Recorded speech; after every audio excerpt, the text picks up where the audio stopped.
Isolate, I guess, right? Well, or that was the foxhole one. That was the foxhole one.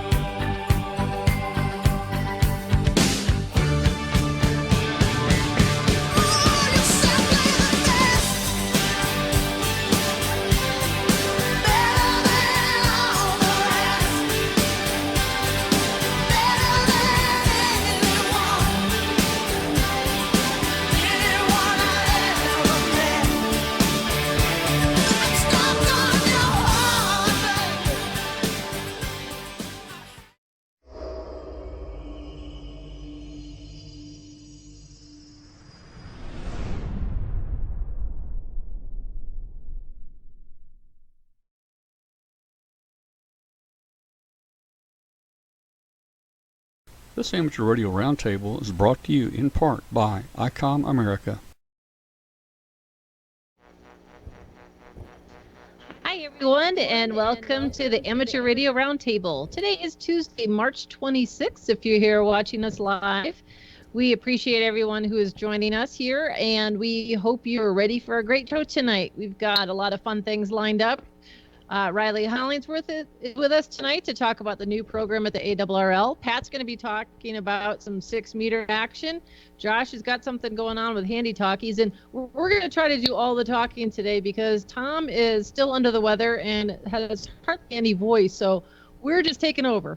And if you are on Facebook, we'd love to have you join our group. We're on w5kub.com on Facebook. We're up to about 7,000 members right now, and we have a great time sharing all kinds of ham radio related posts with each other and what we're doing in our shacks, as well as other fun stuff, and we'd love to have you join us.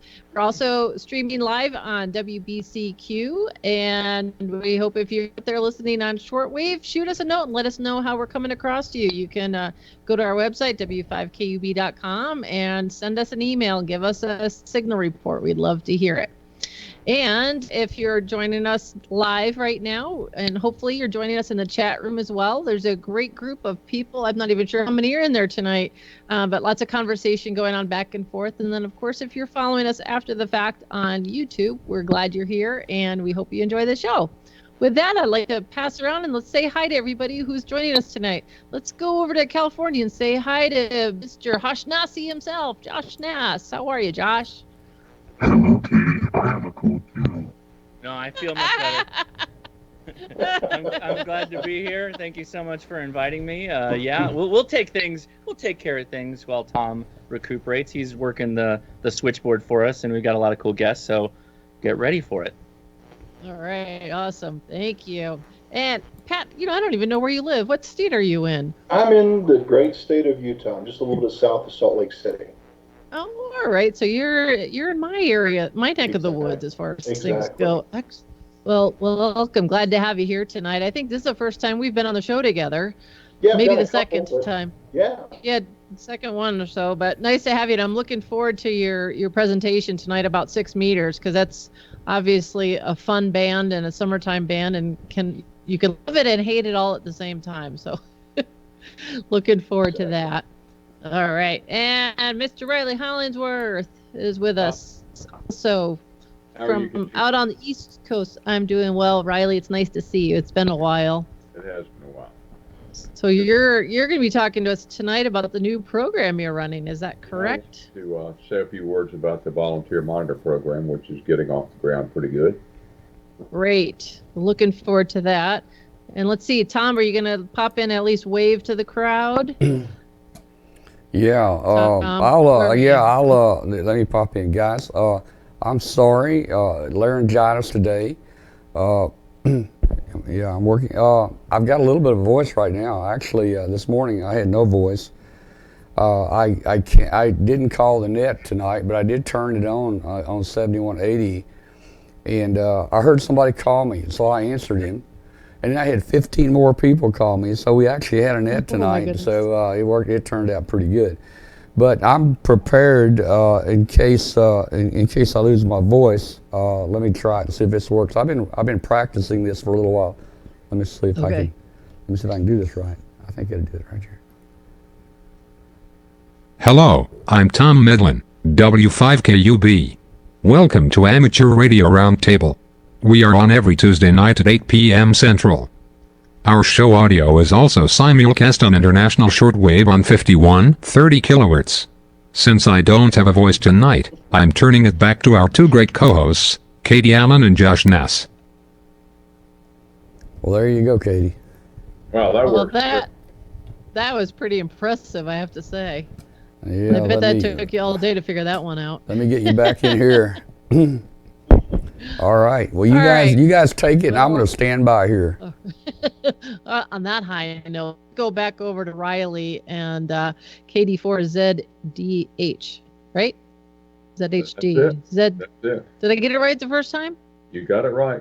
All right, excellent.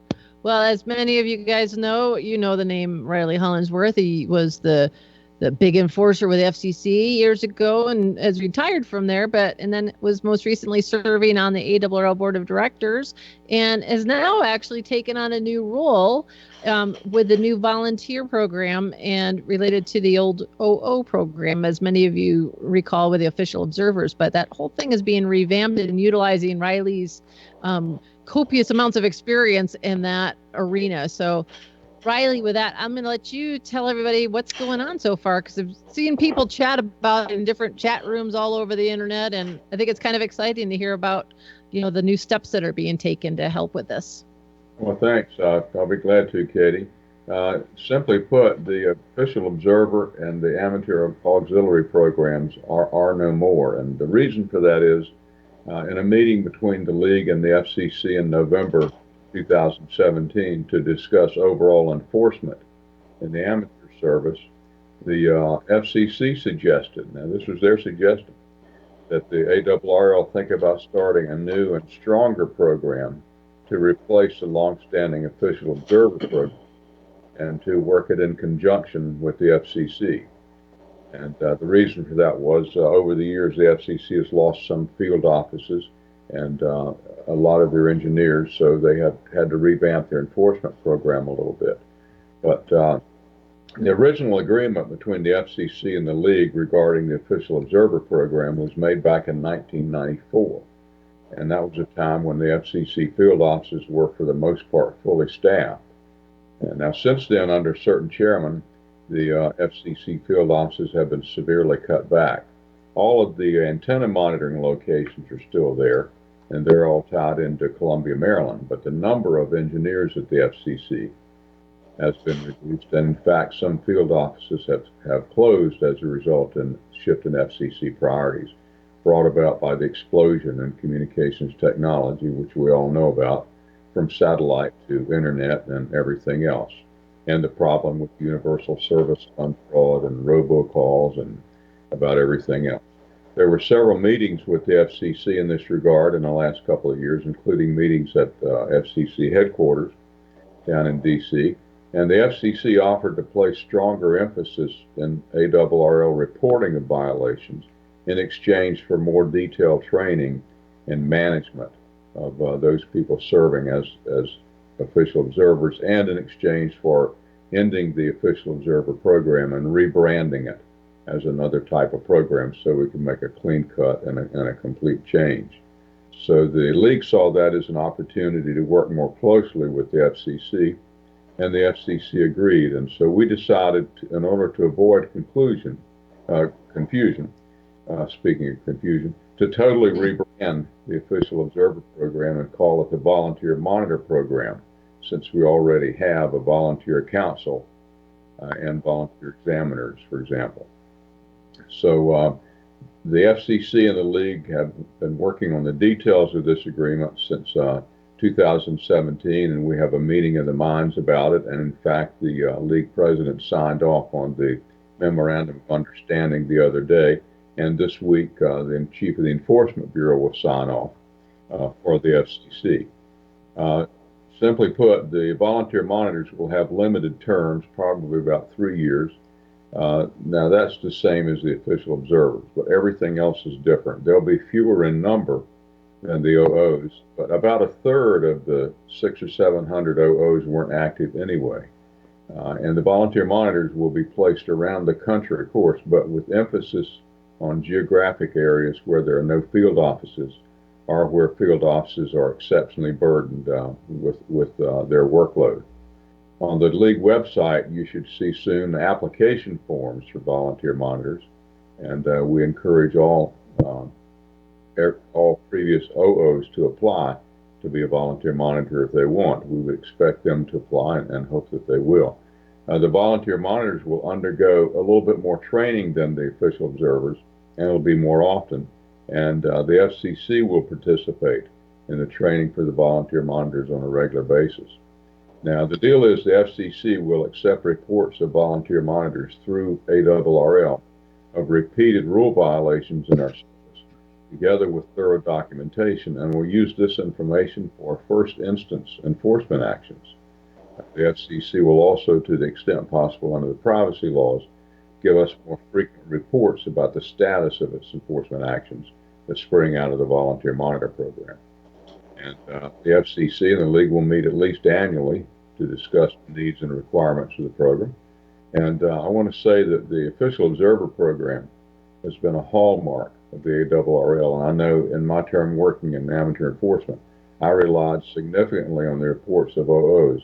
And in fact, the first dozen or so cases we initiated in 1999 and 2000 were based on official observer findings, supplemented with independent FCC investigation. So this new arrangement actually verifies the value of the long-standing OO program as it morphs into the volunteer monitoring program. And if it weren't for the hard work of the OOs, you know, they've invested hours and hours in monitoring to keep the amateur bands in good shape. Then when they could have been making contacts themselves, if it weren't for their hard work, the FCC would never have made this offer. So watch the ARRL website for more details, and it'll be announced further and discussed in more detail at the ARRL forum in Dayton. And the FCC is participating in that forum in Dayton this year. So this new agreement and the procedure should be a major force multiplier in making up for the fewer numbers of FCC field engineers working in enforcement. It was a tremendous offer from the FCC, and the League's grateful. I'm glad we're taking advantage of it, and we won't let the FCC down. I think it's going to be a great program. We're going to try to make it a great program for both the FCC and all amateur operators nationwide. So I'll keep you posted and watch the League website. That sounds great, Riley. It's really quite an exciting new program, it sounds like, and a whole new way of, it sounds a lot more organized, and the fact that the FCC is really the one that initiated it to work with the ARRL is pretty exciting. On a side note, your video is frozen. We can hear you just fine, but... Okay. Well, your video is this in too, but the sound is fine. Riley, your video is frozen. Can you hit the camera stop and restart on the bottom of Skype? Oh, you may have to stop and restart, the Tombot says. Riley, your video is frozen. Can you hit the camera stop and restart on the bottom of Skype? Yeah, hit the camera button to stop it, and then hit the camera button again to turn it back on. All right, here we go. Oh, there's Riley. Is RI, is that an element of the periodic table of elements? Yes, it is. Yeah. Oh, there you go. My frozen on my side. Am I frozen? No, not on my end. Now you guys are still frozen. All right, I think it might be on your end. I think so. I think there's a loose nut between the keyboard and the chair on your shack. We call that a short to ground between the biological interface. Well, it's my video frozen. Well, anyway. You're still frozen here too, but audio is good. Whatever that means. So Tom, or Riley, excuse me, you said one of the things I thought was interesting, you said there was, in the pre-existing OO program, there was actually a large number of people that were basically signed up as OOs but were inactive. How do you tell that? Was that, did OOs send in reports to the league so you tracked all that? Is that how it was done in the past? And well, we based that on the reports that were filed, and actually all of them were contacted, at least through the section managers. Many of them were okay.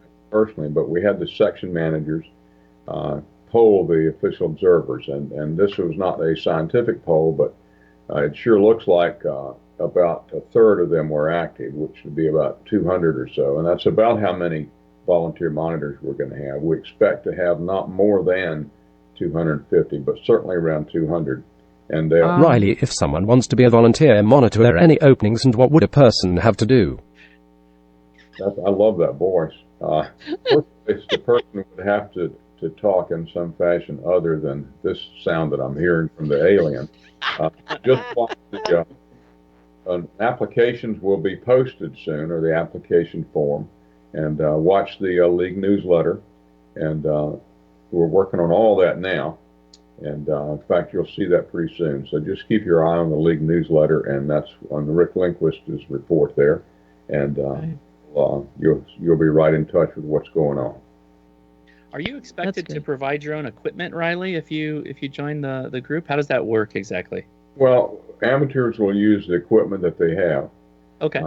And the one thing we may require, and we're still looking at this, is the ability to access remote receive sites around the country, other amateur remote sites.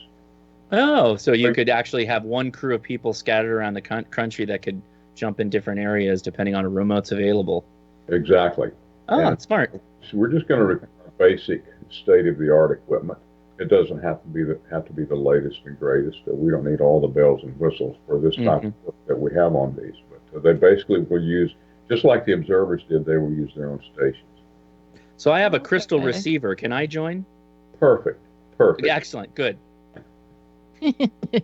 I'm happy to say I did. I shouldn't say. I once received a letter from an OO, but it was a good report, so I was relieved to see that. Oh, that's good. I'm glad. I know you're still working on this, so you don't have a lot of all these answers yet, but so basically there's going to be a crew of volunteer monitors out around the country, and they will send in reports to you at the league, and then from there you work with the FCC to deal with issues. Is that kind of the shorts? Okay. Yeah, it's not an enforcement team. It's more of an audit team. Right. They're going to have pretty hefty standards to meet, and we're going to really screen these alleged violations. But when we get the reports and we massage the reports and get all the information together, we send that directly to the FCC. It doesn't have to go through the FCC online complaint system, and the FCC has agreed to use that report and that evidence and documentation as a basis for a first instance enforcement action, which could be a that's exciting. On through the gamut of everything else. Right. Without having to send it in the hopper for the field offices to that case. In other words, that will be an enforcement case if it's been vetted by the volunteer monitors and the staff at the league that heads that. It will be considered an enforcement case when it comes in, and they'll decide what's the most appropriate action. Right. Save us a lot of time.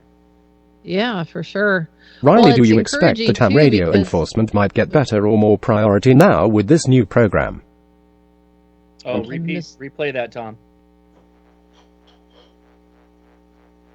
I don't know if you can. Yeah. We doubled. Riley, do you expect that ham radio enforcement might get better or more priority now with this new program? Absolutely. That's the whole purpose of the program. Mm-hmm. It sounds like it. That's exciting. I think, for everybody who turns the dial, and, I know you always say just turn the big dial if you hear something you don't want to hear, but the fact that, we'll be able to, maybe that the FCC is interested in enforcing and working with the league and these volunteer monitors, I think it sounds like a great program, and really glad that you're the one who's working on it, because you bring such great experience and knowledge to that area of ham radio, and it's I think it's going to be great for everybody except for the bad guys out there. Bad guys or gals. I hope that it works. We always say turn the big knob, but what that means is don't engage and don't contribute to it. But that doesn't mean it's not a problem that needs to be addressed. Right. Exactly. It seems like too many of our amateur operators always take the bait in those situations. Right. And they stay on frequency and get involved. Yeah. We have specific problems that really need to be cleared out, and they're going to be. But by turning the big knob, what I mean is just don't engage and don't audience, because a lot of times, and most times, they just want to provoke some response, and they know all the answers because they haven't thought of all the questions. So I say just don't engage them. Right. Now, So we'll net or a group that's being harassed by somebody that's deliberately interfering, that's a little different situation. You're not engaging them, but you're still being a victim of the harassment and the interference. So we'll deal with that. with this new program, will it change at all how non-members of the program could file a report of something they heard, maybe something consistently that they hear, to get the OOs looking in that particular area for repeat offenders, if you will? No, not at all. We'll take those types of complaints and that information from any source. Does that go through the FCC complaint website, or would that be a new thing that the new program would bring? That would go to the league through the volunteer monitor program. So if a non-member had a complaint, he would contact the league or the section manager, if he knows who that is, or the division director. The complaint hotline or the complaint line website for this type of enforcement won't have to be used any longer. Okay. They can use it if they want to, and if somebody would rather just file a complaint online rather than going through the league and have the volunteer monitoring program take care of it, that's fine, but they don't have to. Okay. No, it's good there's options. Do you expect this to help clean up 7,200 and the other frequency on 20 meters? Well, just watch your actions on that. It's the 80 meter stuff that's more bothersome to me, but that must be my area. Yeah, 75 is the worst. Yeah. Yeah, Let me ask you, Riley, are they going to, as far as this enforcement goes, are there going to be fines involved? Is going to be revoking the licenses? What's going to happen? It could be anything in the spectrum of enforcement, starting with warning letters on through license revocation or whatever. The actions aren't limited. The actions will be determined by the FCC, but what this program means is that when they get this report that's vetted and documented and reviewed, they will take action on it. And we'll decide together with them what's the best action. Sounds great. Right. Super. Well, thank you so much, Riley. Anything else you... Oh, that's lost it. You. Look forward. Well, thank you. All right, awesome. Well, Sorry about that. Feel free to hang up, Riley, since we got an issue anyway. But we appreciate all the updates and all the hard work you're doing, and look forward to the news coming out about how things are coming along. Hey, we're going to see Riley up at Dayton. He'll be up here this year. Josh, you'll be there. Katie will be there. So let's just all meet together at our booth there. Sounds good. We'll have a good time. All right. Thank you. Thank you so much, Riley. Interesting.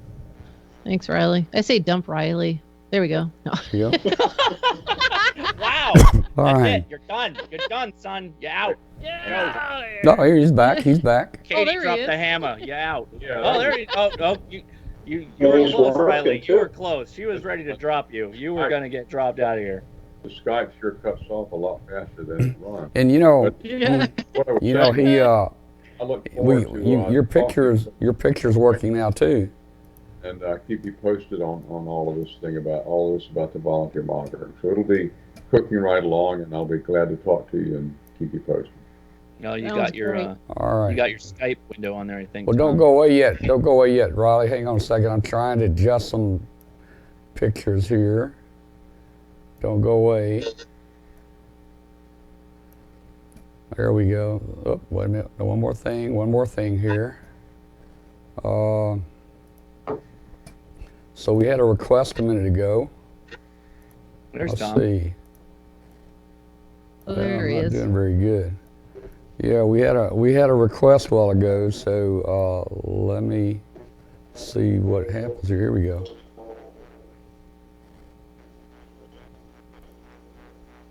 We can poke him I think either my, side, Josh. Yeah. Well, he was on top of me a second ago.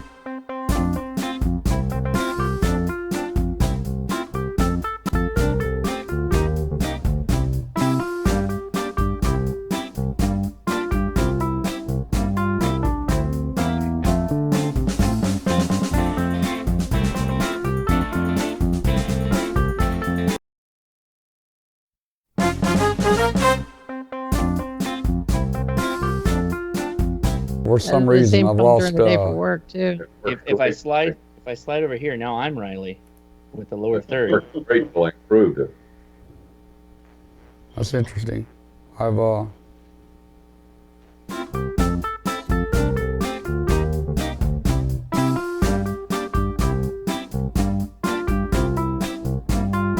We're in free fall.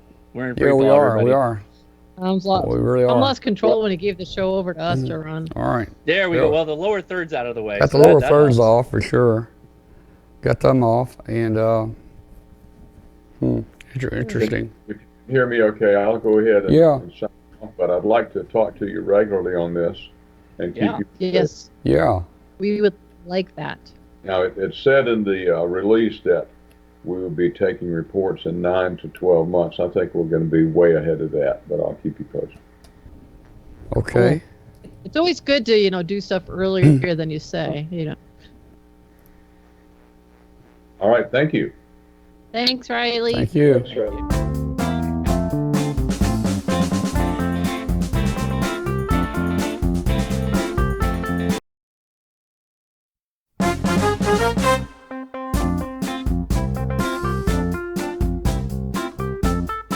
Operating type information. I think you're talking about operating. Let's go over to Pat and see what's going on with 6 meters. I think I don't think anybody's hearing Are we- us. Let's see. Let's say something, Katie. Oh, I hear you, Tom. Okay. Yeah, Yeah. we can hear you. Okay. It's We're going just, out now. It's going we're out. just Okay. ignoring you Very because good, we very took over. We want All right. Tombot back. Where's Tombot? Bring Tombot back. I think you should have a Scottish accent. I think. All it's- my can we do controls, that? my camera switching, and the audio, everything is not working. It's like somebody has taken over control of everything. Oh, do not I adjust your think television. it's You're your- in control now. Okay. I think it's so, your medication. Well, all right. Well, hey, you guys, y'all continue. I think Pat's got a good presentation he wants to show here in a minute Yeah. about 6 meters. That's what we were trying to do that until you interrupted us. All right, Yeah. let's try to see if we can do this. Let's go to All right. share, and All right. hold on. Okie And can you guys see that? No. It should be coming up in a second. Oh, maybe. It looks like it's trying. It, Come on. ah, You got it? no. No, not yet. I'm not getting it here. You're not? Did you do a share? I know Yeah. that new share screen is so weird. Yes, I did. You might have to drive it instead of your video. So if you, let's see, how do we do this? How do we do Well, this? he brought it up a while ago during a test. He just brought it up and then unshared. I mean, it worked fine. So let's do this. Let me bring you up full Oh, hold on. screen. Let's try this. So let's try this. All right, here we go. Ah, there's something. There There we are. go. There we go. Hey, There we go. Yay! All Yes. right. Full screen? got it. All right. Take it away. All right. Well, I'm not going to put everybody to sleep because there are plenty of slides, but a little of my background is I've been licensed, it's going to be 40 years, believe it or not. It's 39. I'm going to be in my 40th year soon. Congrats. And when I started out years ago, many, many years ago, I fell in love with 6 meters just because it was interesting. The equipment was very interesting. And the propagation that exists there is really crazy. And now with the advent of FT8 and stuff like that, it's been a game changer, and the band is starting to get very popular. So I put the slideshow together. I'm not an authority on the subject by any means, but I've been doing it for a long time. Like to share some things with everybody. Maybe do a little educating. Maybe we'll get a few laughs out of it. Got some pretty cool stuff in the slides. So we'll go ahead and get started. If there's any questions, I can't see the chat. I'm actually using a wireless connection. If I open up my other screen and put the chat up, it really drags my bandwidth down. So if anything pops up, I maybe you will could field pass those it on. questions. I Sounds will. great. Go ahead. Sounds great. All right. So anyway, we're going to get started. I'm going to talk a little bit about 6 meters tonight. Give me about 20 minutes of your time, and any questions we can answer, we'll go ahead and answer. Okay. Yeah. So anyway, what interests me, and I think it interests a lot of people, is that 6 meters really plays well with several types of propagation. It's a very unique amateur band. A little bit of 6 meter history is in 1924, the 5 meter band became active, which was 56 through 64 megahertz, and it was made available to amateurs in the United States only. In 27, the band was allocated on a worldwide basis by the International Radio Telegraph Conference before the FCC was around, and 56 to 60 meg was allocated. There were several changes made as far as power restrictions and operating times, with the early television stations occupying the same band space at that time. At first, amateurs were given 44 to 48 megahertz for amateur use only. The ARRL stepped in 1947, a very early success for the ARRL, and the ARRL lobbyists worked diligently to get the perfect spot. They did a lot of research. They went to a lot of people that were using those frequencies at the time, and convinced the FCC that there were several unique propagation properties that existed from 50 to 54 megahertz, kind of being right in the middle of it. And the FCC they went ahead and they granted us that allocation, and that's still been in place till today. So let's talk a little bit about operating and some of the fun stuff tied with 6 meters. Let's talk about propagation, or let's say propagation that's possible on 50 megahertz. First of all, of course, is F-layer propagation. The F-layer propagation, as far as it's defined, is about every 11, 12 years, although those numbers seem to change a little bit. The sunspot cycle really rises high. The solar storms produce sufficient amounts of radiation to activate the F-layer, producing a very, we'll call it radio reflective surface. A sunspot number of 115, at least 115, is needed for the MUF for it to reach 50 megahertz. When it happens, we can see communications well past 10,000 miles. The height of the F2 layer that reflects single hop distances is about 2,500 miles. There's a little bit of a drawing as far as the ionospheric reflection. Let's talk a little bit about another, and again, you can stop me at any time if we want to discuss things further. Let's talk about TEP, or trans-equatorial propagation.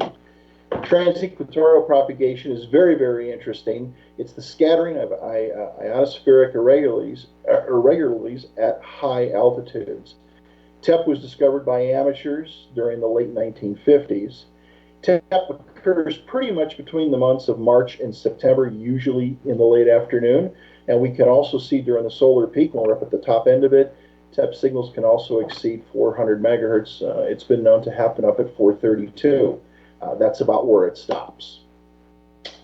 TEP works around the center of the Earth, around the equator of the Earth. Now, what makes this propagation very interesting is there's other propagation like sporadic E, which we'll get into, that pushes the signals into this zone, which can give you even further distances. A lot of guys down in Texas and down south are actually have a lot better success working into South America when TEP is present. Again, they get some enhancements. We'll talk a little bit about enhancements on this band. A great article, if you want to take a look at it, is written by Roger Harrison. There's his website. And at the end of this presentation, I've actually built a new website, and I'm putting all these presentations on there, or I shouldn't say presentations, but resources on there. Go take a look. Some very, very interesting stuff. I read through this thing a few times. Let's talk a little bit about sporadic E while we're going down the propagation pathway. Sporadic E normally produces peaks during the summer months from May to August. We're waiting diligently right now. And then again at a lesser degree in the winter months of November and December. So we have summer E, springtime E, and even some winter E. And we've seen winter E already. There's been some activity on the band. Sporadic E propagation produces reflections from dense patches of ionization that forms at E layer heights. The height of the E layer reflection can produce a single hop distance of about 1,200 miles. We have single hop, double hop, and triple hop, and we can easily exceed 5,000 miles. So that's if you're, in Josh's neck of the woods in California, that's what gives you the ability in the summer to work into the East Coast and farther. Sporadic E, there's still a lot to learn from it. People are still studying this all the time. A lot of people believe that storms, weather, especially violent weather, wind shear, and temperature changes at altitude may also have some major effects. Over the past couple of years, and I've been trying to find some articles on this, I read some, I just don't remember where I put them. A lot of the JAs believe that there are multiple types of sporadic E variations that we haven't even encountered yet, and that they also believe that summer heating comes into play. It's been called SSSE, which stands for Summer Season Sporadic E Propagation. Some interesting articles out there if you go ahead and you Google that. If you're thinking about trying 6 meters, without a doubt, now is the time. We are coming upon the season very rapidly. It's right around the corner, and here's a little picture of how the E clouds work and how we get single hop and how we get double hop. Of course, we get some enhancements from some of these other propagation types in the middle of summer on 6 meters. Let's talk a little bit about aurora. When high levels of charged particles arrive at the Earth from our sun, increased solar winds as a result of a coronal mass ejection, many of these charged particles penetrate the weakest parts of the geomagnetic field near the polar regions. Just last week, they were talking about aurora warnings going up. The sun really belched quite a bit out, but I don't think the aurora was as great as they were talking. They were saying people as far down as possibly Illinois and Michigan in the Midwest would be seeing aurora. I listened diligently on 6, didn't hear anything at all. So I think it was a fairly big event, but didn't quite come our way. This looks like when the sun actually spews it out at us, and that's what aurora looks like. That's the Mackinac Island Bridge up in Michigan. That photo was taken a few years ago. Pretty interesting. If you're outside at night, even in the late afternoon, if you see a sheety-looking cloud floating in the air, go inside, turn on 6. Chances are there's a good chance something may be happening. Aurora propagation. Amateurs actually bounce or reflect their signals off the aurora borealis, also known as the northern lights. Sideband signals are quite raspy. Signals propagating through the aurora tend to flutter quite a bit, and CW signals appear to be modulated by white noise. That's where you get that, you don't hear an actual clean tone. It sounds more like static. Again, a little representation of when the aurora is present.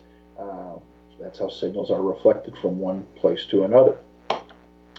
You can go out to get an aurora alert out to spaceweather.com. They actually have a form in and they'll actually send you aurora reports. And when there's warnings and when CMEs are in place, when there's mass ejections and different things going on with the sun, they'll go ahead and they'll email you. Another form of propagation that we see on 6 meters pretty, I don't want to say regularly, but is pretty prone to 6 meters, is backscatter.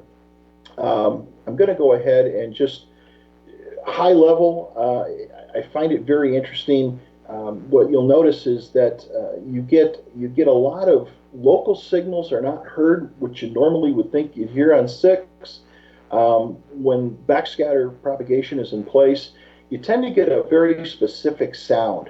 It actually sounds like people are talking through a hollow tube. If you take a paper roll tube and you talk through it, and you get a little bit of an echo sound to it, that's backscatter. Doesn't happen a lot, doesn't occur a lot, but every now and then you get a little bit of backscatter propagation and backscatter enhancement, even with sporadic E. It happens, it's best at 10 meters, but also we observe it at 6. On 6 meters, signals, again, pretty weak, S1, S5, but kind of interesting. The more you listen, the more you hear, the more you'll pick up on it. Here's a little bit of a slide at what it looks like. Let's talk about tropopropagation or tropospheric propagation. Tropospheric propagation refers to the way radio signals travel through the lowest layer of the Earth's atmosphere to the troposphere at an altitude of about 10-11 miles. Weather conditions can definitely affect this. As far as tropospheric ducting, being here in the Intermountain West, being at higher elevations, I don't believe much tropo activity takes place. Of course, I'm from Chicago. I used to operate 6 quite a bit back in the Midwest, and in the summertime especially, hot, humid summer nights, late evening nights is when we saw a lot of tropo propagation occur. Worked a lot of stations, believe it or not, when I was in Chicago In Illinois, I used to consider, whenever we'd get good tropo openings, I could work down into Florida, which was amazing, on 432. Just crazy. So nice, hot, moist summer nights are the best chance for something like this to happen to occur. Here again in the mountains at 5, 7, 8,000 feet, I don't believe anything like this happens. Same over desert conditions where there's dry land. I don't think much of that happens as well. Again, tropospheric propagation is radio propagation that occurs at the lowest layer of the Earth's atmosphere. It is truly 100% weather related with either heat and or humidity and or storms.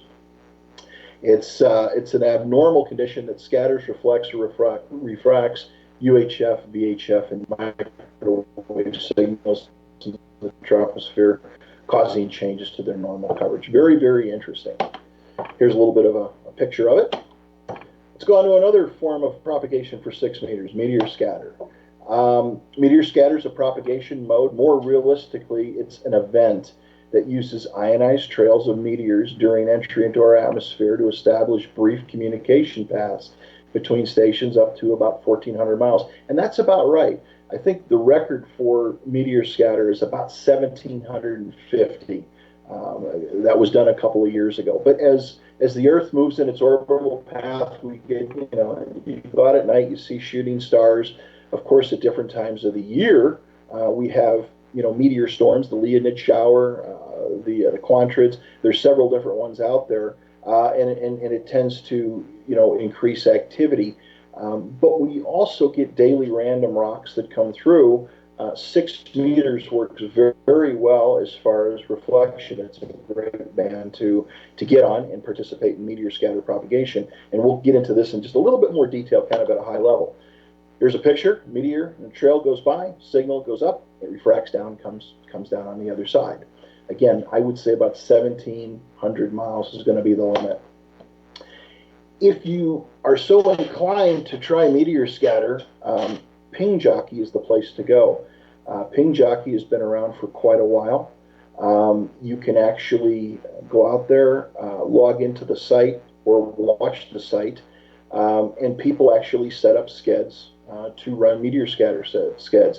We'll do a presentation on meteor scatter in depth down the road sometime, but very interesting. 2 and 6 meters are the most common. There's a handful of guys that are on 220, but I would say 6 and 2 are the most common, and you'll see more and more people on 6 meters. But here's where you can actually get online, and you can actually communicate, put requests out, or even let people know that you're out there transmitting. You run a 1-minute sequence, 15 seconds, listen, receive, and keep going until you complete the QSO. Kind of one of the last ones we're going to talk about as far as propagation is airplane scattering is observed at 6 meters, but more so at 2, and it yields a momentary artificial propagation up to 400 or 500 miles, even in mountainous terrains. If you're listening, this happens, even on FM. If you're driving down the road, or you got your FM station on, or you're listening to a repeater that might be a little farther away, and you hear that picket fencing sound, chances are there's an airplane going overhead or is somewhere in the area, and you're getting a little bit of reflection off of it, and that's what gives you the picket fencing sound. There's a site out here by this gentleman. Here's some work that's been done on the East Coast as far as airplanes going from one place to another. I'll go back this way. It's called W3ZS. That's his website. You can go out there. Some great articles on aircraft scatter. Again, you go and click the link, and he's got several pages on it. I found it very, very interesting. The last piece of the propagation puzzle, I would say, for 6 meters is EME, which is moon bounce. I gave a presentation on EME a few months back. Pretty much everything that applies to 2 meters applies to 6. There are more and more stations getting on 6-meter EME, literally on a monthly basis. Here's a very small EME array. A couple of those appear to be M² 7-element 6-meter beams that have elevation and azimuth control. A friend of mine, K7ULS, lives up in northern Utah. There's his setup. It's a M² 7 JHV. He's able to rotate it, and he's able to move it up and down as far as elevation goes. He's worked several countries on 6 meters. there's been a lot of people, not in our neck of the woods so much because, again, we have to deal with the mountainous terrain, but in the Midwest on Moonrise, a lot of people have worked, I would say your average high gain Yagi would probably be good to maybe as high as 15 degrees off the horizon to work the moon. So pretty interesting that people are moving into the 6 meter realm for EME. Now to confuse all of us, we have all these different propagation types that can intermix with each other, giving us several different enhancements. So we can have sporadic E, we can have sporadic E with tropo enhancements, we can have F2 with E layer enhancements. That's kind of the fun of 6 meters, is that there's so many different things that happen at 50 megahertz. It's just a lot of fun. It's very, very interesting and very enjoyable. All right, so for right now, Josh, we have anybody that's asked any questions? Again, I'm just seeing my screen, that's it. Yeah, so we've got a couple here. So Okay. The first one is, what is the best ground wave distance you've seen on 6? There was a discussion in the beginning of somebody had only been able to work like 4 miles on 6 meters. Of course, he didn't say what radio or antenna he had, or I'm sorry, yeah, the whole thing. He didn't really cover that. So what's the general ground wave distance? Well, it just depends. For me, I can speak that I've worked as far as maybe 50 miles on ground wave with a small beam. Again, there could have been some enhancements taking place. We do get ground gain. Being here in the mountains definitely throws a different twist on it all. But I would say in the Midwest, when I lived back in Illinois, I could easily work 50 miles, 40, 50 miles. Okay. Another question that I actually have, and I was here when you did your EME chat, was you mentioned Yagis a lot, beams. What would you, if you had to put together kind of a station, what kind of base station would you use, or portable station? And then what kind of antenna would you use to be able to do some of this, like Aurora bounce, Meteor bounce, and maybe not EME? I understand takes a bit more power, but or sporadic E even. What would you recommend for somebody getting started? Well, hang tight, because we're going to go into that in a little bit. Okay. That's a section or two ahead.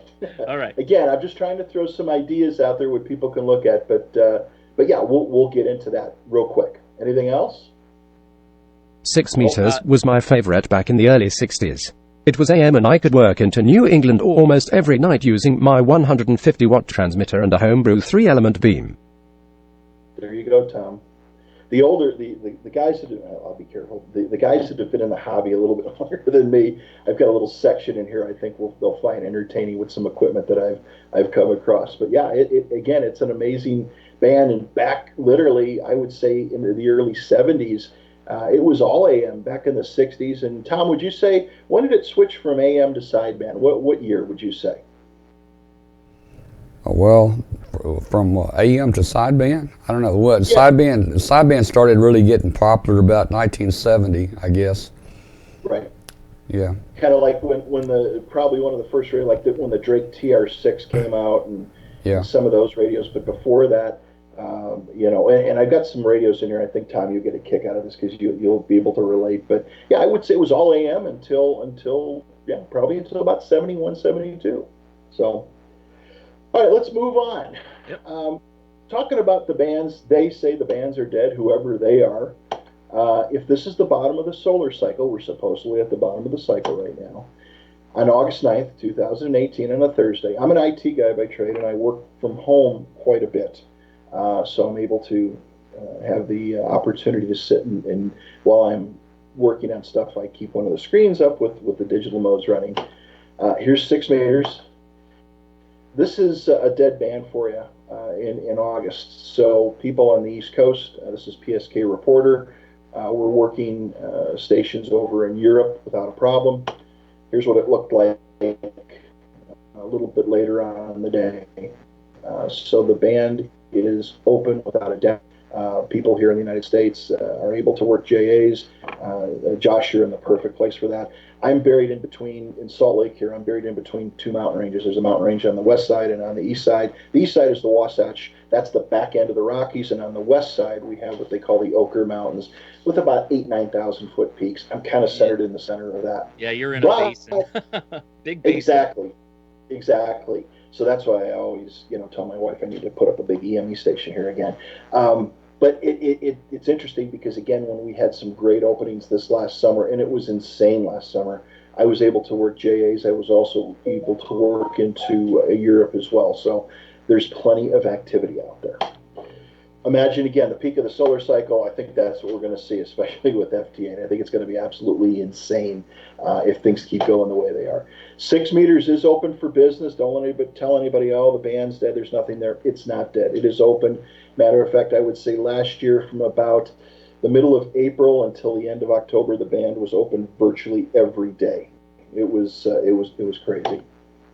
An excellent website that's informational for 6 meters, if you want to look into a little bit of historical data, is K1SIX, huge 6 meter operator. And he's just got a lot of different things out there. He's got spreadsheets charting out propagation for several years. You can learn a lot. That's how I learn. I've been doing it forever, but I can always learn. So let's go ahead and get on 6 meters. Let's talk about what it's going to take. Today, again, most of our HF radios have 6 meters. The ICOM 7300, that's what I have over here, a great radio. Actually, I'm blessed I have 2 of them that are interfaced together. If you're looking for a radio, I can't say enough good things about the 7300 with its architecture, with the software architecture. It's an amazing radio. Completely agree. Yep. Completely agree. Cool. The 590 SG by Kenwood, another great radio. The 891, threw that out there for you, Josh. I watch Josh's channel all the time, and I noticed that he just picked one of these up. I'm kind of toying with the idea.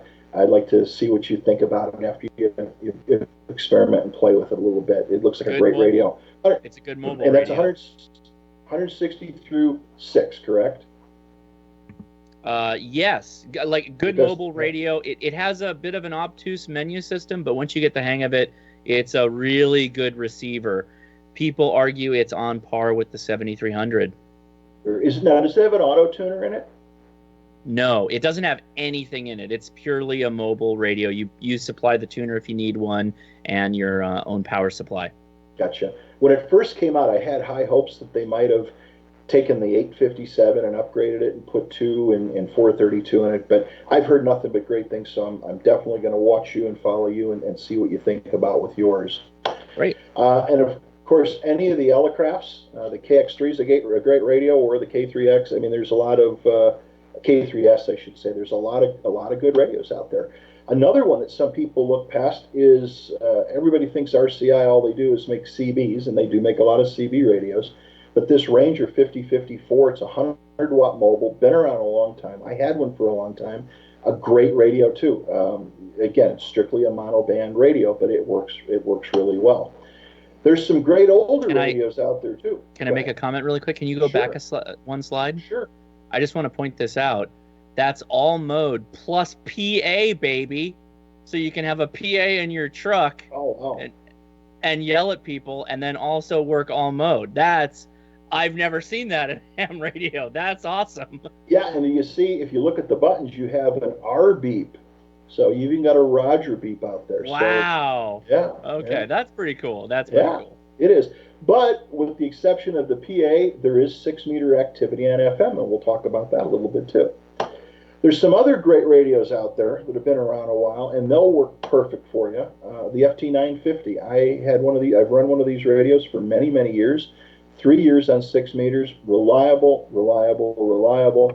Just a great radio. My son just got his radio license. And if my son is listening and my granddaughter Cece are listening, I want to say hello to them. They were going to tune in tonight and listen over at their place. So actually, this radio here is going to my son, and he got his ticket several months ago, and we're going to get him up a wire, and he'll be playing on the air as well.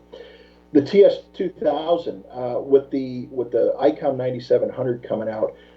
These things are kind of in a free fall right now as far as price goes. I've seen a lot of them reasonably priced, even with the 23 centimeter module, with the 1296 module. I believe this is still a current design by Kenwood. I don't know if they've put it on the disabled list or discontinued list.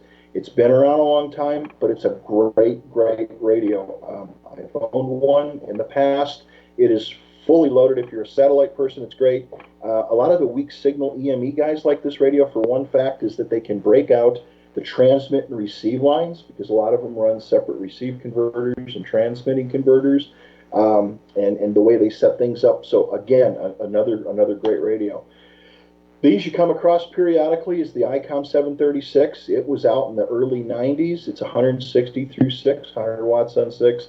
Again, a great radio. You come across one at the right price, I would pick one up. Great radio to get on 6 meters.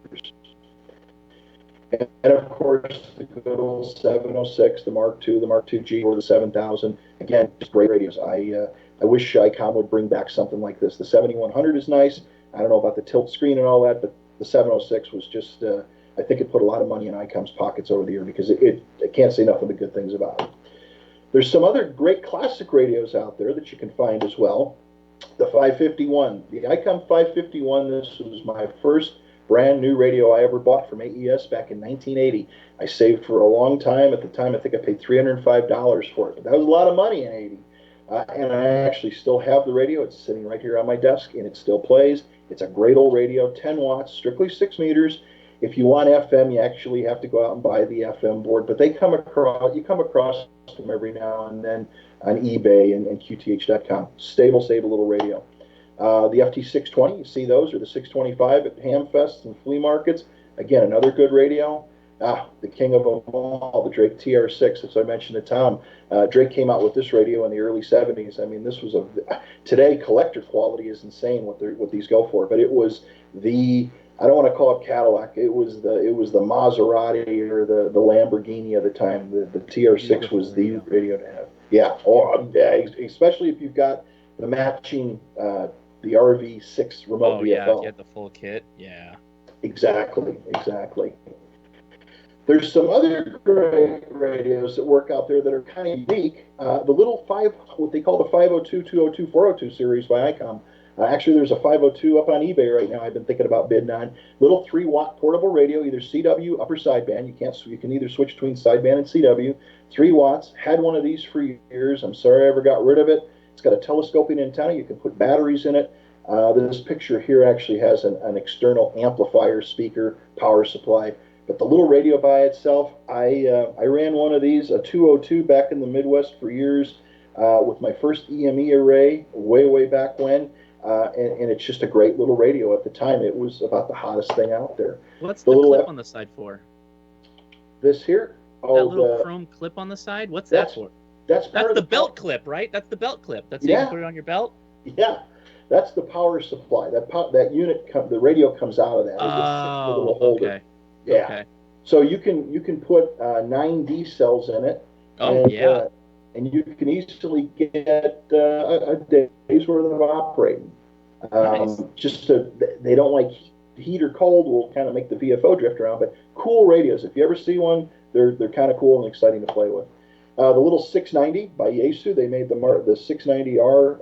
I think it was the Mark II. They made a few different versions. That's a good little radio, little 3-watt radio. These, if you find them, the TS60 is the 6-meter all mode by Kenwood. Great radio. I've never owned one. I'd like to, but they hold their resale value. They still easily command $500-600. 100 watts, really nice radio. The little 505 by ICOM was out for a while. I never owned one of those, but played around with a few. Again, 10-watt little radio. I believe these will run on batteries as well. Then for Tom, I put this out here. There's some great old-time transceivers that work, but I think they're best on your display shelf. The old Harvey Wells Bandmaster. Again, this is before my time, but it was a AM transmitter, and this was a great way to meet your neighbors at the time.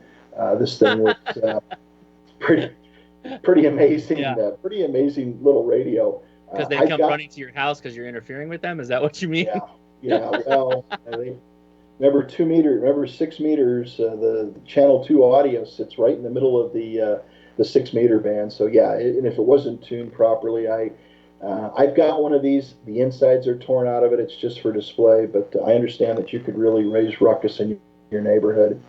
Another radio is the Lafayette, the HA460, kind of a cool a little radio. They're a little AM radio. You see them at ham fests every now and then.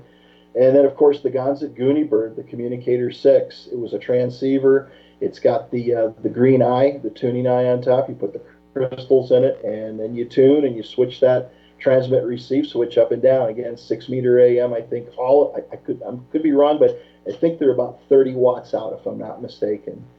The Clegg Zeus. This was kind of moving into the late 60s, early 70s. Clegg put out a whole bunch of equipment. It's a transceiver, and it has 2 and 6 meters in it.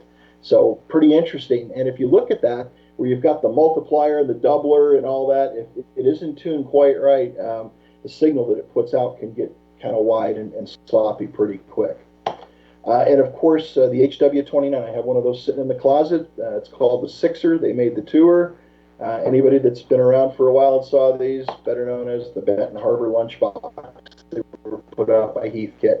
Power output is not much. And then to kind of wrap up the old radios, here's the old Clegg 99er. Again, you put in a crystal, you tuned it, there's a little plate and load control, volume, send and receive, and a mic. Very simple, but again, early 6 meter gear that's kind of fun to find. Now, there is a 6 meter calling frequency for AM, and we'll talk about calling frequencies and stuff in just a minute. And in the summertime, there's quite a few people that get on 50.4 when the band is open. So, if you're out there and the band's open, go to 50.400 and listen. You'll find people there. There was actually some nets in California and back in the Midwest about a year or two ago.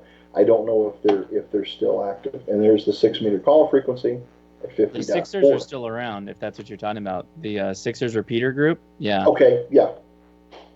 Do they still have FM 6 meter yes. repeaters?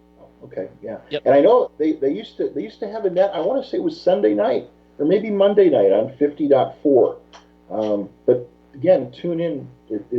There's people there using these old radios. Yeah, 10 meter repeaters and 6 meter repeaters both exist in California. I am just shortly out of their band space, although my truck radio is a 6 meter, 10 meter FM transceiver. So I just haven't been able to catch them, but they exist. Yep. Go out there and listen. Some other options to get on 6 meters before we get into band plans and stuff is a transverter. If you've got a nice radio like a Mark V or a 950 or an older radio that you really like, Yaesu actually makes a transverter called the FTV 1000. It's for the Mark V only. It's a 200 watt transverter. I think it was about half the price of the radio when it came out. You see these every now and then, but again, you need to have a Mark V to make it work. It won't even work with the original MP. Down East Microwave, friend Steve at Down East puts out all kinds of different transverters from 6 through 10 gig. Transverter pretty simply goes on the back of your radio. You put a 10 meg IF signal into it, 28 megs in, converts it to 6 meters or 2 meters or whatever band it's set for. And when you go under receive mode, it's a receiving converter. It comes in, so it gives you the option to use your existing transceiver on another band with an outboard device on it. There's a company called the Transverter Store out of Russia. If you have a radio again that doesn't have 6 on it, these little transverters, and I've got a couple of them. They're very stable. You can buy the kits for like $45-50, assembled and tested with an attenuator. I think they're around 100.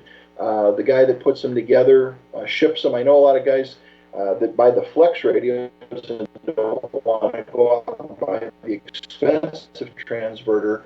Pick these up. People say they're not stable. I've got a couple. They work pretty well. Again, very, very affordable to get yourself on 6. They put out about 10 watts of power. So they work really well. And they make them for 6.2, 222, 432, and even 70 megahertz if you're over in the UK. Elecraft still makes the middle transverter, the XV144, but there's the 220 transverter, and on the bottom the XV50. They will work with any transceiver. They're not made to only work with Elecraft. They'll work with any transceiver. They can be configured any way you want. They're about 30 watts output. Beautifully made. I've got one for 222. Super, super stable. And then, of course, for years, 10 Tech, they made a line of transverters. You can find them on the open market pretty cheap. Any questions at this point before we get into antennas? I know we're going on a little bit, but hey, the more you know, the more you learn. Yeah, so 2 questions. Simple question. Single sideband CW, JT35, or FT8. What do you use when you're on 6 meters? All. All. So- Okay, good answer. No, I think that's a good answer because you can do any of it, you're basically saying. Right. Yeah, so Awesome. I use FT8 probably the most. Sideband for sure. CW, my CW is not as good as it should be. I use not JT65. JT65 is used more for EME, but MSK 144 is used for meteor scatter. So yeah, I use all modes, and again, I listen on AM. And you know, just as a side note, I know there's a lot of people that have different feelings about FT8. I will just say this: as a guy who's been a ham for many, many years, I know some of the guys that have been around a long time say, "Oh, you know, that's not communicate." Hey, anything that brings people into the hobby.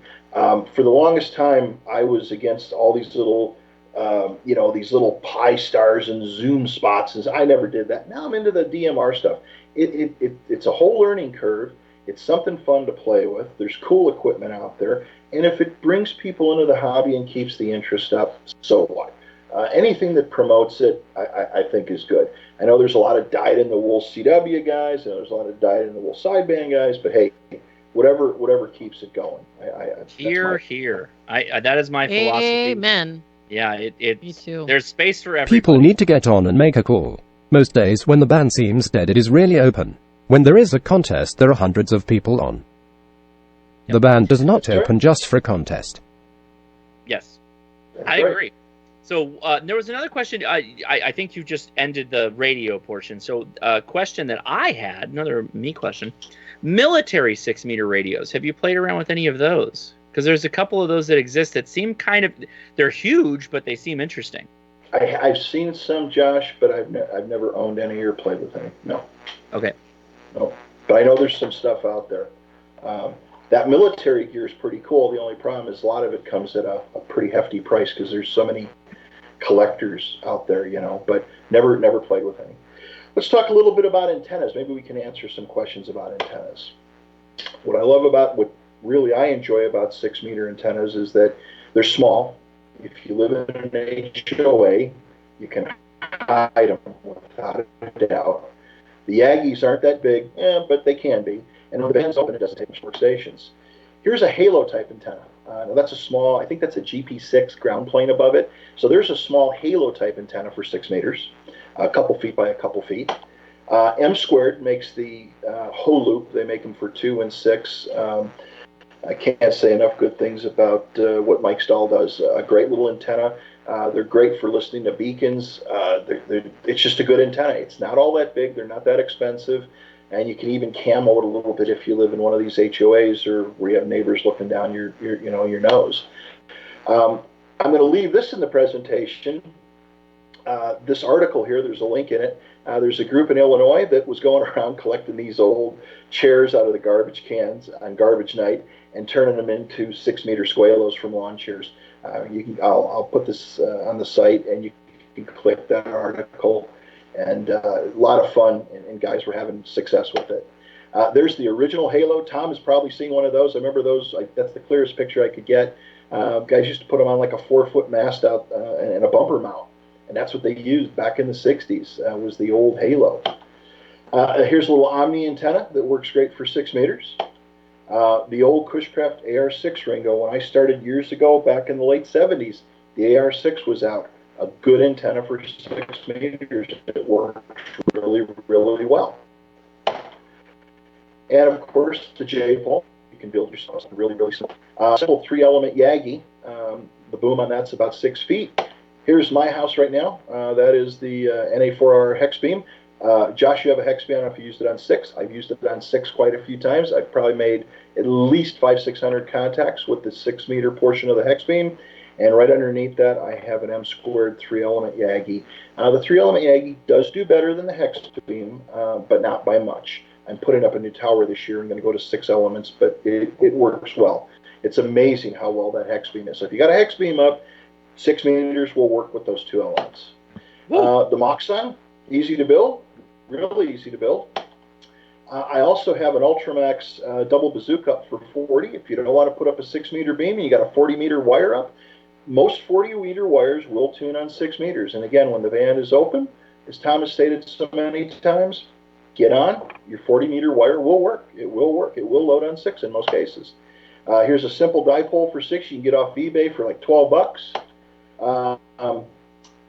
Justin, G0KSC from the UK, from Innov Antennas, who's really made the LFA Aggies popular. I know he's worked with MFJ and Cushcraft. They are all coming out with a new series of LFA-driven Yaggies. There's something for everybody. And if you want to get serious, you can give Justin a call. This is the CT1HZE. It's 10 elements and a 50-foot boom. It's about $100. Yeah. That is insane. If I had the room, I wouldn't mind having something like that. My wife would kill me, but it's an amazing antenna. A little bit of elevation, and quite a few guys are working EME, but it's a very large antenna. All right, let's talk a little bit about. So, did that answer your antenna question? Again, you don't need much when the band's open. You just really don't need that much. I think you made it clear though that you're generally better off with at least a 2-element beam. Mm-hmm. Yeah, and that makes sense. Yeah, you hit that question. There was another question that I had, but you're going to get to it right now. They asked, hey, you should talk about beacons. Well, I think you're right in there. We are. We're coming right into it. So using the SDR for beacons. In the old days, you would program all the channels into your radio and let the thing scan back and forth. But now, with like an RS play, what is an RS? That thing, a little SDR receiver. And of course, with the software, you can go ahead and you can set up 50.1 to 50.0. The beacon subband is 80 to 60, and just let it go back and forth. Well, it doesn't have to go back and forth. You'll see it real time. If you see signals appearing there, the band is open. Maybe nobody's there, like Tom said. Band's not only open during contests. The bands are, I'll tell you what, Josh, I find it so interesting. FT8, I'll get on my soapbox just for a minute, really turn things around for me with FT8 is like 20 meters, okay? People saying, well, we're at the bottom of the solar cycle and, there's nothing out there. Get out on 20 at night, at midnight, and there's going to be somebody there. The band is open. It's open more than people realize. It's not open at 7 o'clock when you got through eating dinner and you're having a beer and relaxing and it's a good time to talk to people. It's open at many different times. And again, this SDR architecture with the pan adapter is just amazing. You can see what's I love that you mentioned SDRs. I always tell people, like, if they're interested to start out with ham radio, but they don't want to necessarily take the plunge for a proper base station, check out an SDR because you literally can see the entire band. You can see what's going on, and you can see radio, not just hear it. And by seeing it with the waterfall, it gives you a whole new understanding of how the whole everything works, which is very, very important to learning, I feel. Exactly. It's affordable. You can get a cheap dongle for $20, and a computer they don't need a lot of horsepower to run. So I totally agree with you. But again, perfect thing of visualization for beacons. Here's the 6-meter band plan. We'll hit this really quick. Again, from 100 to 0 is CW. 60 to 80 is where you're going to find the beacons. 110, 50.110 is the international sideband calling frequency. 125 is the USA frequency. 100 to 300 is intermix sideband and CW. 50.260 is the MSK 144 meteor scatter calling frequency. 313 is FT8 calling USA, although you're going to find everything in there. It's more of a gentleman's agreement, and that really should be 50.323 is for international. But again, when the band's open, people don't care. They just jump in there and get going, and that's okay too. But I've noticed that that's something that a lot of people are trying to separate it out just a little bit. 400 is the AM calling frequency, and 50.012 and up is for repeaters and simplex. Here's where the action is online. Here's some great sites. The ON4KST chat is pretty good. You can sign up and jump in the chat and at least watch things. DX Maps, that's where I showed that one thing back as far as opening goes. The DX Summit and pingjockey.net for meteor scatter. For beacons, the G3 USF hands down is the best one out to use. It's kept updated all the time.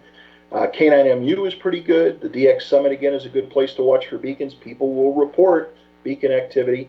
And my friend WA7X, Glenn Worthington, great site if you want to look at, if you're in an area where there's no beacons and you'd like to put something up, he's got a great site on building beacons.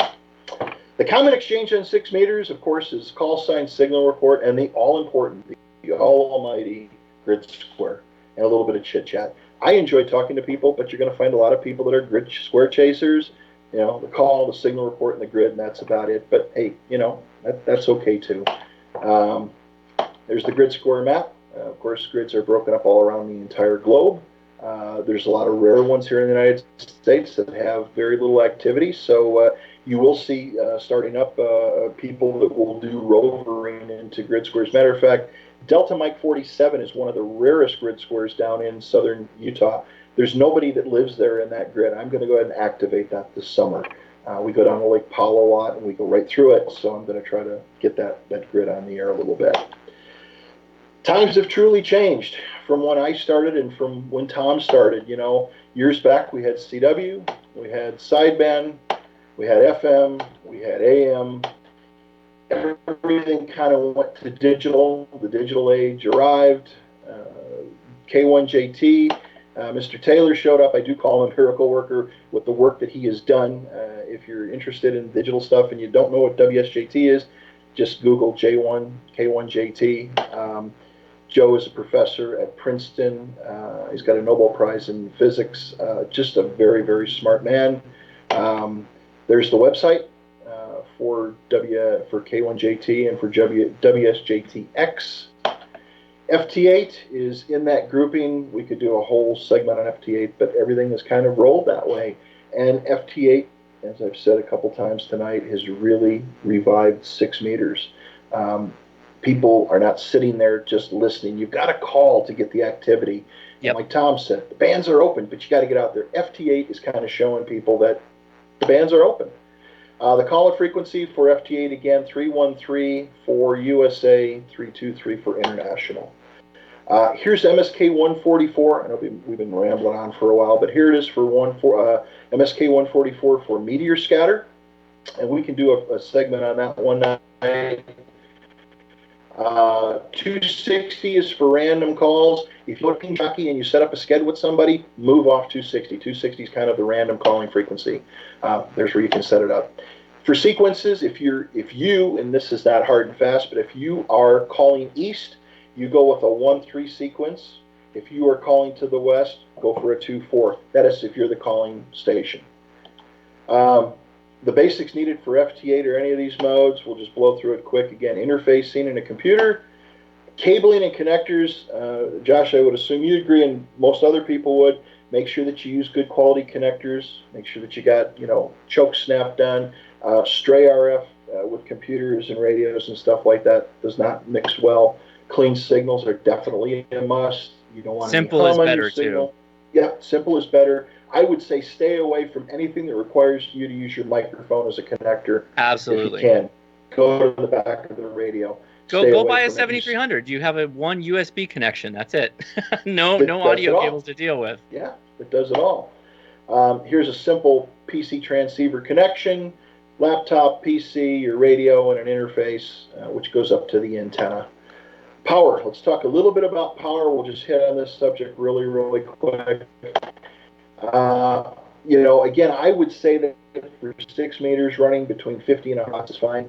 But if you're looking to work the exotic stuff that's down deep and power, it just does help. I know some people say, no, it does. An amplifier in many cases does help. King Conversions does the converted SB220. If you've got an old SB220, Senate Lou can talk with you. You can get these up to about 1,500 watts out.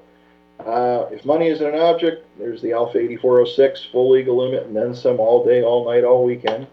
Ameritron is putting out some amps now. A lot of the new amplifiers, like the ACOMs, the Ameritrons have 6 meters on them. Let me just talk for a minute on these Larkin and Harris amplifiers. You might have heard of it, you might have not. When all of the United States analog stations went quiet and they went to HD digital, all of these big amplifier sections and these television stations weren't needed anymore. There's 2 popular ones out there, Larkin and Harris. This is a Larkin drawer amplifier. All those things that you see there with the handles are actually independent 1,500 watt amplifiers that plug into this holder. That's what it looks like when you pull it out. It's a 1,500 watt drawer amp. Now, the thing is that these work very well for 2 and 6 meters. They can be converted very, very simple. There's the Harris analog TV amplifier. That's what a Harris Platinum module looks like. That's what I run over here. That's what the inside of it looks like. It actually has 4 amplifiers that interface together. You can find these anywhere from about $300 to $500. There's the setup, the amplifier, a little bit of cooling, and that is an HP server supply that you can find on eBay, pretty cheap. This amplifier around 1,400 watts all day on 6 meters. As long as you keep the drive down and you keep it nice and cool, these things were designed to run, 24/7, 365. So maybe someday we'll do a show on these. But again, you can get a lot of power for not a lot of money on 6 meters. They run hot, as a lot of our radios do. A suggestion to anybody, if you've got your desk that's everything's kind of compacted in there, it's kind of cool to have stuff stuck in. You're running the radios at 100%. You're running the amplifier at 100% when it's keyed down. So again, make sure you got plenty of cooling for your amplifier. The last section we'll talk about is just real fast is cabling the antenna. I've talked about this many times before. Use a good quality transmission line. Get the best, lowest attenuation feed line you can get. People will go out and they'll buy a really nice radio, they'll buy a really nice amplifier, they'll buy a good antenna, and then they'll find some old coax that's been laying in the garage and put it up. Invest in the coax. Invest in some good line. If you got some coax that's all sun cracked and the UV's torn it apart, use it for something. Scrap it for copper or whatever, but use some good feed lines. It's going to help you all the way around. Here's a little chart. Even at 50 megahertz, there's loss. RG8X, you lose 2.5 dB. LMR 400 or Belden 9913 or one of the equivalents would be a great cable for you. Your station's output is your responsibility, without a doubt. Spurious signals are no good, especially today, and that is, Josh, as you stated, with cabling and interfacing your computer. You don't want to be on 50.313 or one of these 6, or an HF FT8 digital frequency, and your signal's splattering all over the place. So make sure that it's nice and clean what comes out of your radio, and it's your responsibility. On 6 meters, if you're going to run an amplifier, run a low-pass filter, run a decent low-pass filter. Make sure that you're not spreading out all over the band. Real quick on LNAs, preamp, on 6 meters, I don't know if it's all that necessary, but, a preamp up at the antenna, a well-designed gas-fed preamp that will bring, that will keep the noise floor low and bring the signals up is definitely going to help and not hurt in any way. You can get a small one that goes on the back of the radio. You can go one that goes up on the tower. Of course, when you put a mass-mounted one up on the tower, you have to deal with sequencing and external relays. It makes it a little bit more complicated. The one on the left, right there, is what I run on my 2-meter setup. But again, an LNA is not a bad thing. A good quality one actually works pretty good. There's a sequencer. I guess I'm going to wrap this up with saying that I've been in this for 40 years. I never stopped learning. It all takes time. It's a lot of fun. Enjoy the fun. Enjoy the hobby. Get on 6 and enjoy it. Something really great. Beauvais is going to be on the air here again. The 3Y0I DXpedition left. They're on their way to Beauvais. They're going to be there, I believe, up to 4 weeks, I heard. And they are going to be on 6 meters. They're not going to do 2 meters like the other one was, but they will be on 6. This is going to be monumental if you can work Beauvais on 6 meters. And it is definitely possible to work them, without a doubt. Guys, especially in the Midwest and down in Florida, and if you live in the Southeast, man, I'm envious, because you're going to have a really good shot at it. There's my call, K7LNP. I'm in DN30XO in Utah.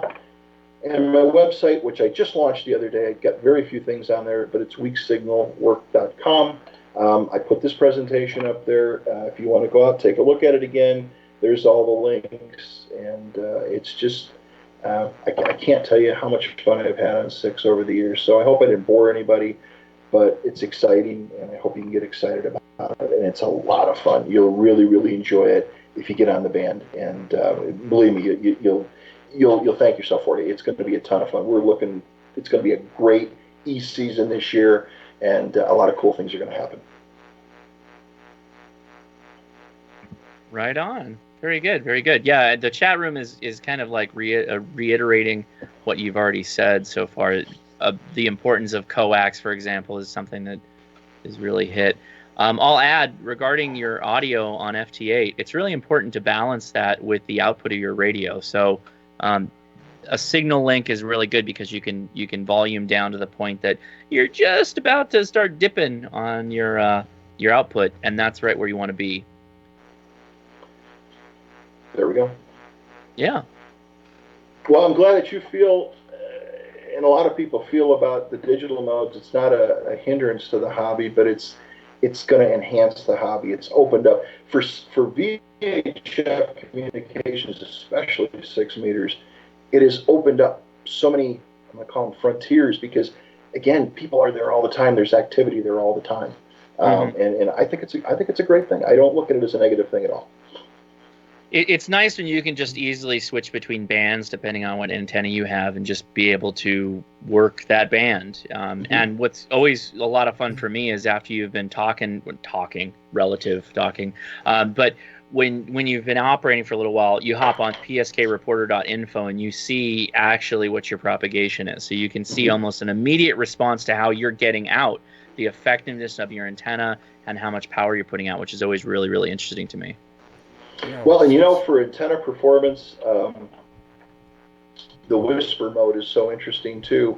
One of the big contesters, Frank W3LPL, has several videos on YouTube about using whisper for tuning your receive antennas. So it's not just, again, to have it beaconing and seeing where people are. You can use the digital modes as a guide to improve your station quite a bit. That's a great point. I didn't really think about that, but yeah, the more you get that working correctly, you'll be able to pull in greater signals on whisper. That's a wonderful point. Katie, where are you at in Wyoming? What grid are you guys in? We're Delta November 74. So that's a rare one. I bet when 6 opens, you get a lot of people calling. Well, we do. Yeah, I was saying in the chat room during the. Oops, sorry, my camera's out of whack here. I don't know what. Am I seeing our screen weird? I'm looking at like we're all looking at a desktop right now, so I think that's what Tom I thought. can get in there. Wow. If you stop screen sharing, then we won't see your video any longer. I think that's a screen share going on right now. And then that'll take us back to I'm the seeing you guys here. But we've been enjoying looking at your desktop, at least partially. Oh yeah, we're looking at all your shortcuts. But all right, so we've got the past couple of years during field day. A few years ago and back, we would have great luck on 6 meters during field day, particularly, and we would have a dedicated station for it. In the last couple of years, we've just had zip. It's been terrible, just nothing there. But yeah, we get, this is a good area to get on 6, and we've got a fairly new setup with 6 meters here, and I can't remember how many elements. It's like a 7-element 6-meter beam up on the over the garage, and got that set up. And Dwayne has been playing around with the EME quite a bit, and doing some more of that. But I'm looking forward to it because it is a neat band, and summertime, it seems like, about June as it really kicks in good for us usually. I loved the 6 meters back in the early 60s, AM. In fact, back then, Pat, I held a novice and a tech license at the same time. The FCC allowed that. So I worked novice bands on CW, and I worked 6 meter AM. I was WN5 KUB, and on 6 meters I was WA5 KUB, and really had a lot of fun with that 3-element homebrew beam, and it was really cool. Really enjoyed it. And it doesn't take much of an antenna, guys. Really, I mean, you could easily throw you up just a loop, a full wave loop antenna with just a piece of wire, and use some PVC to make a plus, and put you some a full wave loop of a 6 meter around it. That's only about probably close to about 4 foot per side. It's very small. Throw a thing up over a tree limb out there with a rope, pull it up, and you're going to make contacts all over the country with it. Right. For sure. Well, hey, great presentation. Yeah. Really enjoyed a lot about it. You know, Pat, K7 LNP, is our person for our segment 50 megahertz and above, and Pat's been out for a while, but we're starting that back up tonight, so we look forward to more discussions on 50 megahertz and above. Well, we'll be here anytime you need us, or we'll just pop by when you're doing the show. All right, that sounds great. That's great. Now, let's see. I learned a lot tonight, and I was writing down stuff as you were going through it, different websites and different things. So, I saw quite a few comments that people really enjoyed the program, and it generated a lot of discussion in the group. So, I think it was definitely not too long, and everybody always likes to learn something new. That's why we watch this besides entertainment. So, thanks, Pat. I learned something, so I like that when I can learn something too. Well, thank you. If you go to the website weeksignalwork.com, the presentation will be downloaded there. And you go ahead and click on it. And, there's going to be a lot more stuff that'll go on the site in time, but you go ahead and all the links will be there.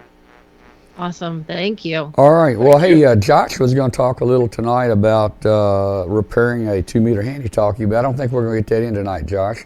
No, I don't think so. I think so. We'll do that. We'll do that next week. What about the balloon launch? I think we got to mention the balloon. The balloon launch. Bill sent me the email. He's got a couple up. I don't know if we can pull up his one of the tracking sites or not.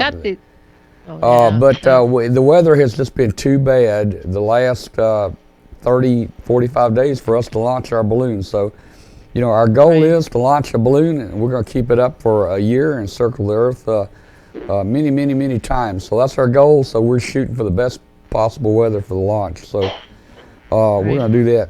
I want to talk to you. I've got it. I'll post the links in the okay, in the post chat the link there in the chat room. Let's take just a quick break it in, and when I come back, I want to talk just a second. I'm going to a Hamfest this weekend. I want to talk about that. And guys, we'll be right back in just a second, so don't go away. Create your own band openings. ICOM newest SDR transceiver, the IC9700, is coming soon. This new radio is bringing direct sampling to the UHF VHF weak signal world. The IC9700 is an all-mode transceiver loaded with innovative features such as dedicated amateur satellite operation, color touchscreen, D-Star capability built in, RF direct sampling on 2 meters and 70 centimeter bands. It has a dual independent receiver capable of full duplex operation as well as dual watch, and 100 watts max output on 2 meters, 75 watts on 70 centimeters, and 10 watts on 1.2 gigahertz. Visit www.icomamerica.com/amateur for more information on ICOM radios. Where they can't just turn the band a little bit and be on new contacts and be able to hit that, whatever's going on. So much activity. It's awesome. All right, hey guys, let me show you something here. This coming weekend, we've got a Hamfest we're going to try to go to. Hopefully we'll get a little better. It's called the April Fool Hamfest, and it's for real. So here it is, and let you see it. We'll tell you about it. Now you can win that 7300. Yeah. We'll see.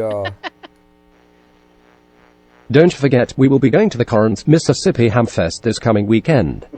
We will be streaming it on Saturday. We also hope to make some HF contacts mobile with the MFJ remote station controller and also some DMR contacts using the new DV Megacast.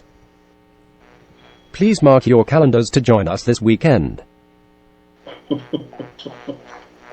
All right, I got to work on that accent a little bit, but in case you didn't hear it, we're going to the Corinth, Mississippi Hamfest.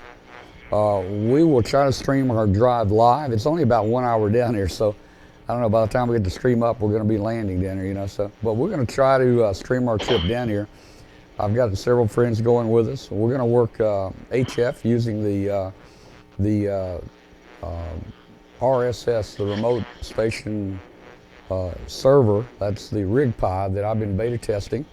Which allows you to work remotely through any browser back to your radio at home. So we'll be using the radio at home, but we'll be in a car and connecting through Wi-Fi. So we're going to be doing that. By the way, they're going to announce the that new product at Dayton Hamfest this year, Hamvention this year, and that's the new MFJ RigPi station controller. Let's see, and also we're going to try to do some DMR. I've got the DV Mega Cast. I've shown you this before. This is an IP radio. It does DMR, Fusion, and the D-Star, and no antenna because it's an IP radio. And we're going to have this in the truck, and we hope to work a lot of people on DMR as we drive down here. So we'll be streaming Saturday, all day Saturday. We planned this trip kind of late. So we're not going to be giving any prizes out. We're taking minimal equipment down here to set up and get a stream going, but that's what we'll be doing this weekend, and hopefully my voice will be back by then.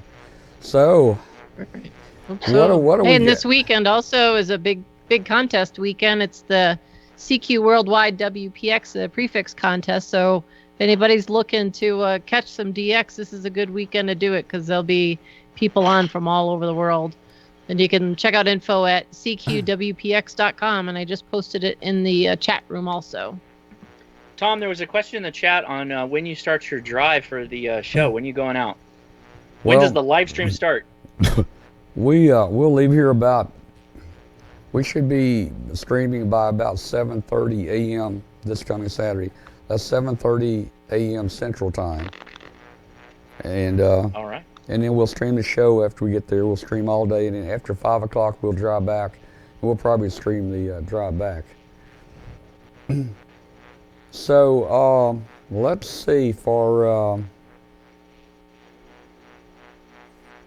our Spanish-speaking guys down here. Let me just put this. Oh, here we go.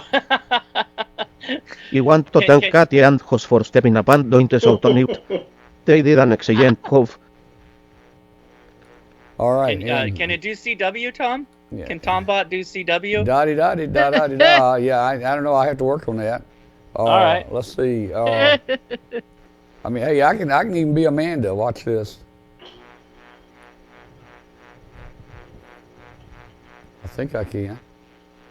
I want to thank Katie and Josh for stepping up and doing the show tonight. They did an excellent job. That's just creepy. All right. All right, man. Well, guys, I think we had a good time. My voice is just about gone, and thank you good for time to sign off. Thank you guys for handling the show and doing everything, and it was great tonight. We'll have it. It was fun. Thanks, Tom, and we'll see everybody next week. And this is getting quite late. This is a pretty long show tonight, but we had a good time, and we'll see you guys next week. Follow us on Saturday. Tune in to W5KUB. And hey, if there's anybody new out there, join Josh's ham radio crash course. Right, Josh? Yep. On YouTube, yeah. On YouTube, ham radio crash course. And join their Facebook group.